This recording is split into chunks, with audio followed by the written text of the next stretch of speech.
చర్మ సౌందర్యాన్ని తయారు చేయగలిగిన అతి కాస్ట్లీ మందు దాంట్లో తయారు చేస్తారు. అలానే బ్లడ్ ప్యూరిఫికేషన్ సంబంధించిన మెడిసిన్స్ దాంట్లో తయారు చేస్తారు.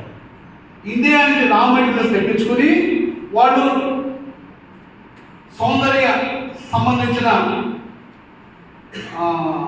క్రీమ్స్, ఆయిల్స్, ట్యాబ్లెట్స్ అవి మన ఇండియాకి అతిపెద్ద రేట్లో అమ్ముతారు.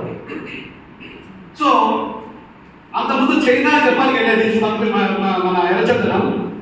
ఇప్పుడు China, Japan, west Germany, east Germany, UK, US, Arab countries వాళ్ళు కూడా విపరీతంగా వాడటం మొదలుపెట్టారు ఎర్రచందనాన్ని. సో ఎర్రచందనానికి ఉన్న డిమాండ్ తెలుసుకుంటే ప్రతి ఒక్కళ్ళు ఇన్వెస్ట్మెంట్ చేయాలి అని డాక్టర్ గారు ఇలా చెప్పారు. అలాగే వీడియో ఉంది, తర్వాత వీడియో ఇస్తాను. ఆయన మన కస్టమర్ కాదు, ఆయన మన మార్కెటింగ్ కూడా కాదు. ఆయన మోటివేట్ అయిపోయాడు. అసలు ఎర్రచందనం అంటే నేను సొంతం దగ్గర డీల్ చేశానండి, వాళ్ళతో మాట్లాడేవాడిని.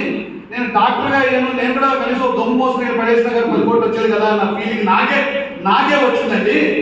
కానీ సాయి ప్రాపర్టీస్లో ఇన్వెస్ట్మెంట్ చేస్తే మనం దొంగ పని చేయాల్సిన అవసరం లేదండి. రైట్